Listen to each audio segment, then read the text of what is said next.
ዋት ያን ያህል ጊዜ እንኳን አልሰጠም። ለብልጽግና የሰጠውን ያህል ጊዜ አልሰጠም። ስለዚህ አየው ምንም አይነት ለውጥ የለም፣ ሐሳብ ሰጠ። ይሄም በመስጠቱ የተናደዱ ብዙ ሰዎች አሉ። አሁን ለምሳሌ አክቲቪስትን ከተቃወምክ ስለ ዘፈን ቴዲን የሰደበውስ፣ ነፍጠኛ ብሎ አማራን ለመስደብ ያደረገውስ፣ ጉራጌን የሰደበውስ ዘፋኝ ምን ሊባል ነው? በእናንተ በተለይ እናንተ ቤት ተሳዳቢ ዘፋኞች አሉ። እርግጠኛ ነኝ ይህ መንግስት ቢወርድ እንደዚህ አይነት ስድብ ይቆማል። ፈሪዎች ናቸው፣ በጭባጮች ናቸው፣ እናውቃቸዋለን። መንግስት ሲመጣ እየጠበቁ የሚደነፉ አንድ ተኩሶ ማክ ሽንታም ነው የእናንተ ዘፋኝ፣ እናውቃቸዋለን። በጭባጮች ፋራ፣ በዚህ ላይ በጣም ፋራዎች ናቸው።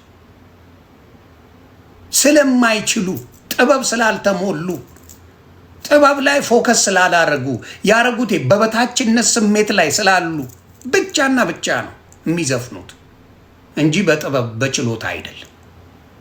መንግስትን እየታከኩ ነው ደረታቸው የሚነፉት።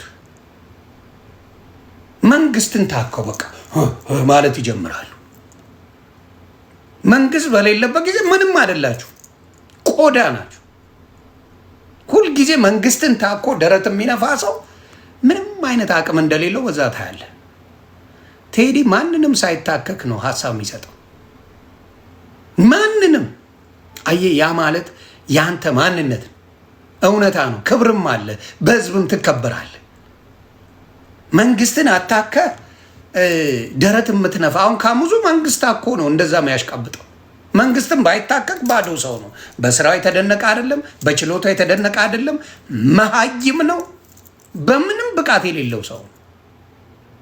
መንግስትን ታኮስ አሁን ጀግና ይጫወታል።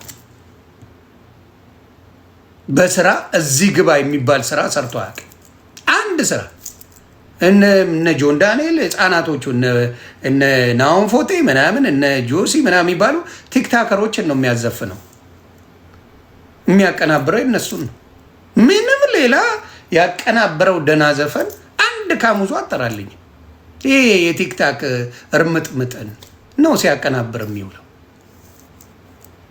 አለቀ። ይሄ የበታችነት ስሜት ያሰቃየው ሰው ነው። በበታችነት ስሜት ሲሰቃይ የነበረ ሰው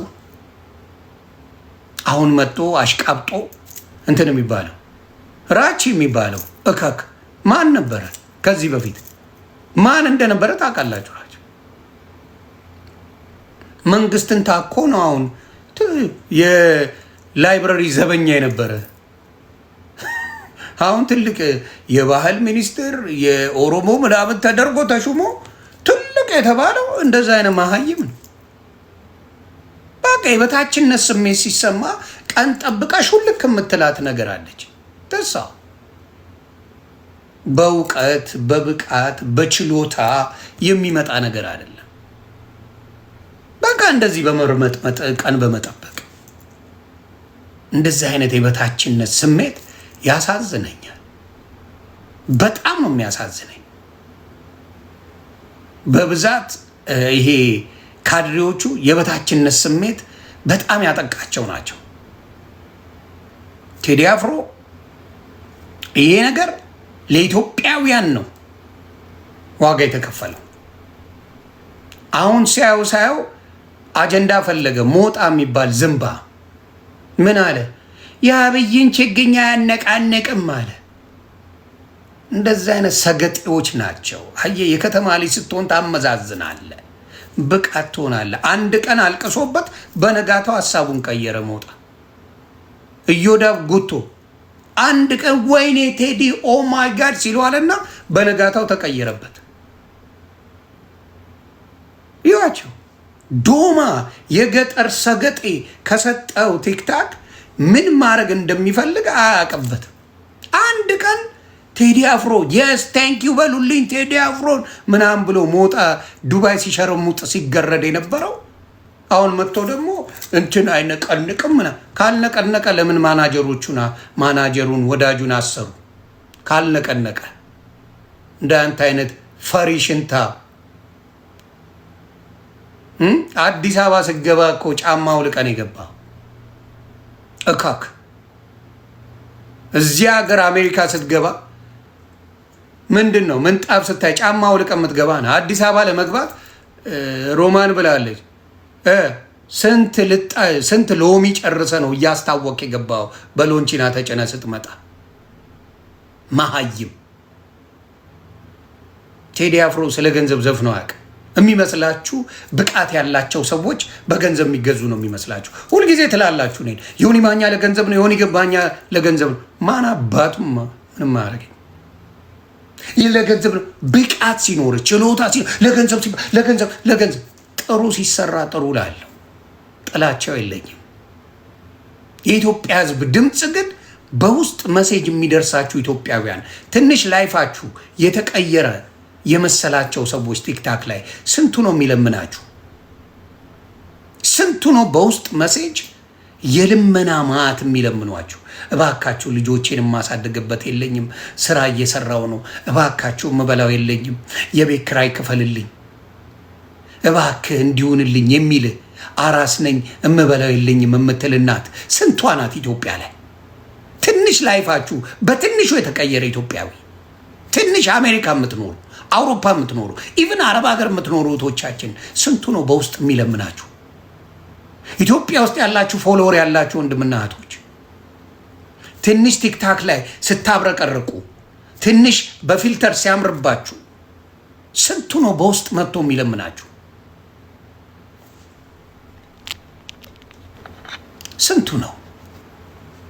ስንቱ ነው የሚለምናችሁ?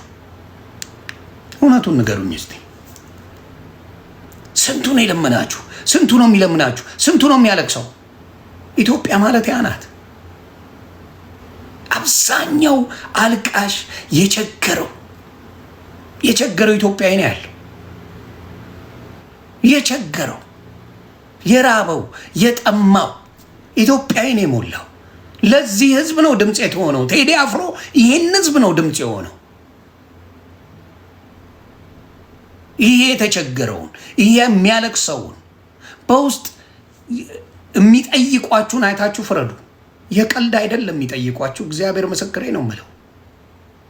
ራበኝ እምበላው የለም ዳቦ ግዙልኝ እያለ የሚጠይቃችሁ በጣም ብዙ ኢትዮጵያዊ ነው። እነዚህ ሰገጤዎች ይመጡና እኛ ልማት ላይ ነን ይልሃል። ለማን ነው የምታለማው? ለማ ደሃውን እዛ ጋር ስንት ደሃ አልቅሷል፣ ስንት እንባ ፈሶበታል። ለማያልከው ቦታ ላይ ስንት ደሃ ተፈናቅሏል አልኩ። በኮንዶሚኒየም በሁለት በሶስት ኮንዶሚኒየም ያንን ህዝብ እዛው ጋር ማኖር ችለ በተዋበ ነገር ማድረግ ስትችሉ ደሃውን አስለቅሳችሁ ነው አስዋብን የምትሉት። ይሄ ማንነት አይደለም። ይሄ ማስዋብ አይደለም። እውቀት የለም። ለሚያለቅሰው ህዝብ ድምፅ ስለሆነ ቴዲ አፍሮ አበዳችሁ። ይሄ ፕሮግራማችሁ አፈር ከድሜ ገባው። ብልጽግና እያስወጣ ኮፍያ ቲሸርት ገዝቶ ኮፍያ ገዝቶ መኪና እየተከራየ ባስ ገዝቶ በጀት አስደርጎ በየቀበሌው በየክፍለ ከተማ ያላችሁ በግዴታ ገንዘብ እንደምታዋጡ ታውቃላችሁ። አስደርጎ ነው የሚያስወጣችሁ። ያን ያለው። ስለዚህ ኢትዮጵያውያን ስለተበደለ ነው ቴዲ አፍሮ ድምፅ የሆነው።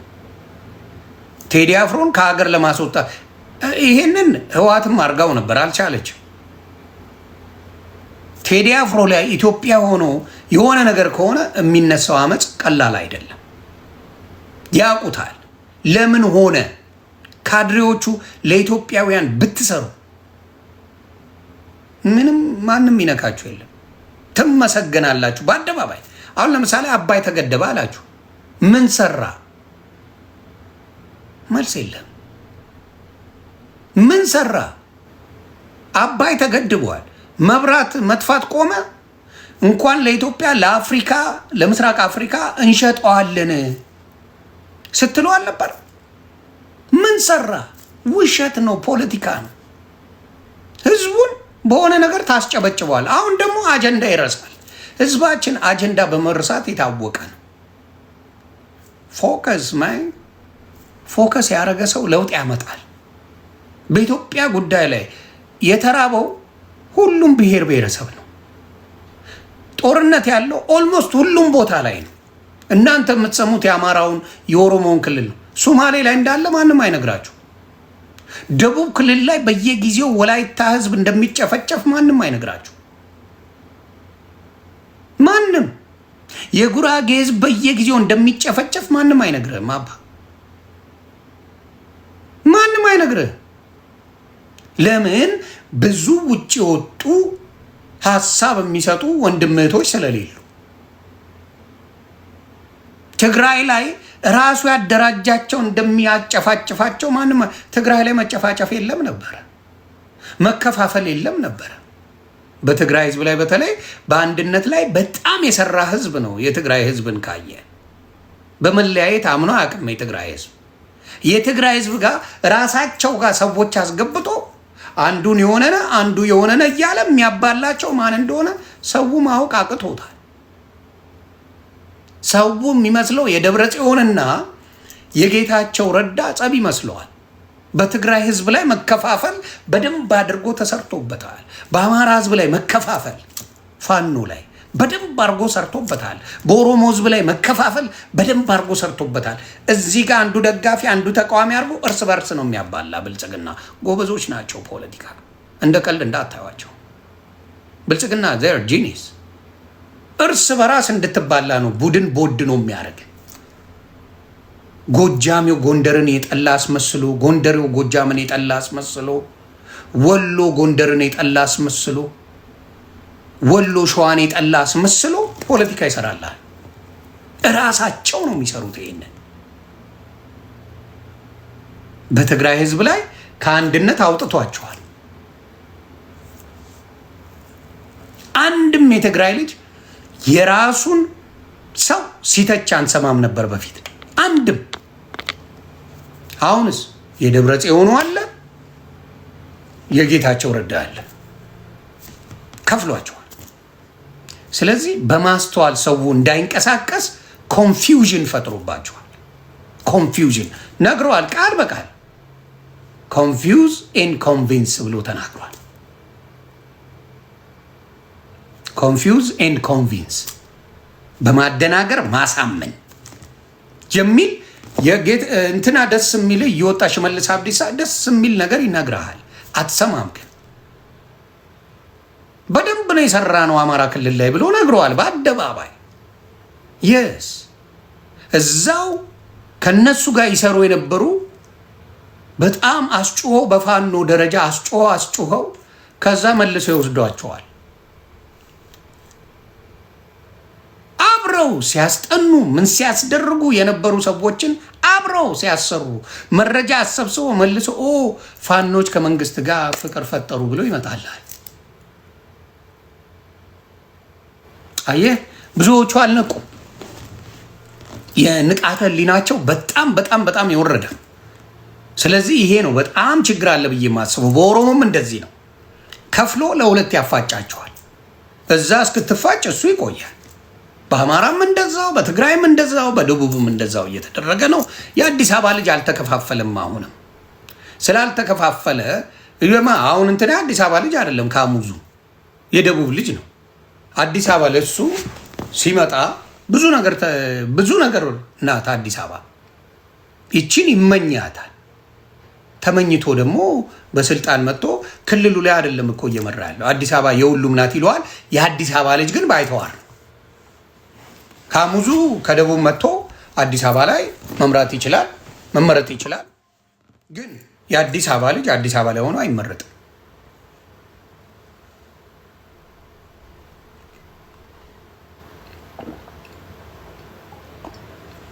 ተግባባ።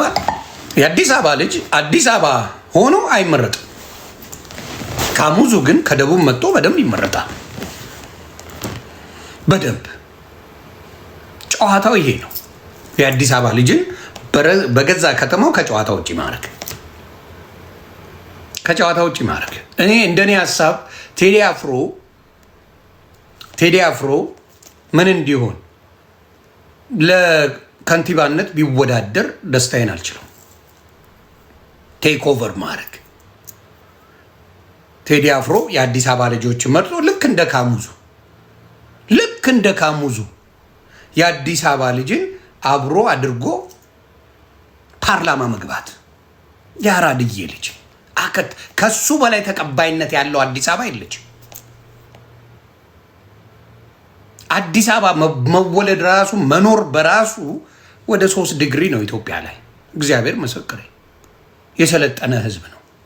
3 ዲግሪ ነው የአዲስ አበባ ልጅ ያለው። ከሰው መግባባት ይችላል፣ መኖር ይችላል፣ ንግግር ይችላል፣ ማሳመን ይችላል፣ ማስተዋል ይችላል፣ አብሮ መብላት መጠጣት ይችላል የአዲስ አበባ ልጅ። ስለዚህ ቴዲ አፍሮ ይህንን ያሟላል። ከካሙዙ ከምትመርጠው የአዲስ አበባ ልጅ አብሶሉትሊ ቴዲ አፍሮን የአዲስ አበባ ከንቲባ አድርጎ ከዛ የመጡትን ወደዛው ሸኝቶ የአዲስ አበባ ልጆች ከንቲባ ማድረግ አከተመ። ካሙዙ ለመመረጥ ከገባ ቴዲ አፍሮ የማይገባበት ምንም ምክንያት የለም። ስለዚህ የአዲስ አበባ ልጆች ይህንን ቅስቀሳ ማድረግ ብንጀምር እንደ ሀሳብ የአዲስ አበባ ልጆች ቴዲ አፍሮ ከንቲባ እንዲሆን ቅስቀሳ ብናደርግ አከተመ። መንግስትም አፉን ይይዛል፣ ስርዓት ይይዛል። የአዲስ አበባ ልጆችን ማሳደድ ያቆማል። አዲስ አበባውን ምንም ማንም ቢያፈናቀለ ጠያቂ የለም። ተግባባን? የለም። አዲስ አበባ ማንም አይሸትም። ማንም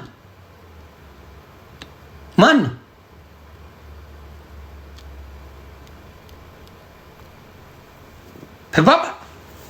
የአዲስ አበባ ልጅ ያንን ማድረግ እንዳያደርግ እየተከለከለ ነው። ቴዲ አፍሮ ደግሞ ታይሙ አሁን ነው። ቴዲ አፍሮ ከንቲባ መሆን ትችላለህ። የአዲስ አበባ የማንም ሰገጤ ከሚጫወትባት የአዲስ አበባ ከንቲባ ቴዲ አፍሮ መሆን ይችላል። ቴዲ አፍሮ መሆን ይችላል። ቴዲ አፍሮ ከንቲባ ከሆነ እኛ አዲስ አበባ እንገባለን። ብዙ የአዲስ አበባ ልጅ ከውጭ ኢትዮጵያ ይገባል። የሚነካው የለም። በገዛ ከተማው ላይ ምን ማድረግ ይችላል? ማደግ ይችላል፣ መስራት ይችላል፣ መቀየር ይችላል። ብዙ የአዲስ አበባ ልጅ ይገባል። አየህ፣ እንደዚህ አይነት ስትራቴጂ ሲኖር ማሸነፍ ትጀምራለህ፣ ታሸንፋለህ። አቅሙ አለ፣ ድምፅ አለ፣ መራጭ አለ። ስለዚህ ቴዲ አፍሮ እየተሳደድክ ወይም ደግሞ በጥርጣሬ ከምትኖር ተጋፍጠው። ኦልሬዲ ተጋፍጠሃል። ኦልሬዲ ቦታውን ይዘሃል። በአዲስ አበባም ሆነ በኢትዮጵያ ላይ በሰው ልብ ውስጥ በተበደለ ልብ ውስጥ ነግሰሃል። የነገሰ ማንነት ካለ my brother do it bro, you can do it። ቴዶ ትችላለህ፣ እመነኝ። የአዲስ አበባ ከንቲባ የመሆን አዲስ አበባን የማስተዳደር ብቃቱ አለ። ትችላለህ። ስለዚህ የአዲስ አበባ ልጆች ቴዲ አፍሮን በማገዝ ከንቲባ እንዲሆን ምርጫ ውስጥ እንዲወዳደር ማድረግ እንዴት ብልጽግና እንደሚያለቅስ ታየዋለህ። ተበላን ነው የሚል። ምክንያቱም ትልቁ በጀት ለቴዲ አፍሮ አድርሱልኝ። ትልቁ የኢትዮጵያን በጀት የያዘችው አዲስ አበባ ናት። ትልቁን በጀት የያዘችው አዲስ አበባ ናት። አዲስ አበባን ከያዝ ካለቀ። ስለዚህ ይሄንን ሀሳብ ለቴዲ አፍሮ ቢቀርብና ቴዲ አፍሮ ኮንሲደር አድርጎት ጉዳዩ ውስጥ ገባ ማለት አከተመ። ቴዲ አፍሮ አክቲቪስት መሆን አይችልም ነው አይደል ያልከው ዶክተር አብይ? አክቲቪስት መሆን ካልቻለ ገስዋት አዲስ አበባ መምራት የሚችል ቴዲ አቅም አለው፣ ብቃት አለው፣ በደንብ አለው ብቃት። ስለዚህ ላንተ ካሙዙ የሚባል ዶማ ከቻለ ቴዲ አፍሮ የማይችልበት ምንም ምክንያት የለም ወይ ብዬ ቴዲ አፍሮ የማይችልበት ምንም ምክንያት የለም። አሁን የቴዲ አፍሮ ወዳጆች፣ የቴዲ አፍሮን ሙዚቃ አዳማጮች፣ የቴዲ አፍሮ የተባለ ነገር በሙሉ እየተለቀመ እየታሰረ ነው። ማስጠንቀቂያ ለእያንዳንዱ ሬዲዮና ቴሌቪዥን ስቴሽን ተሰጥቷቸዋል። የቴዲ አፍሮ መልቀቅ አይችሉም። ለእያንዳንዱ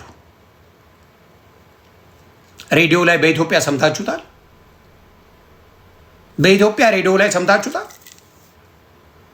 ለእያንዳንዱ አንድ ይህን ታዳምጠና ይታሸጋል።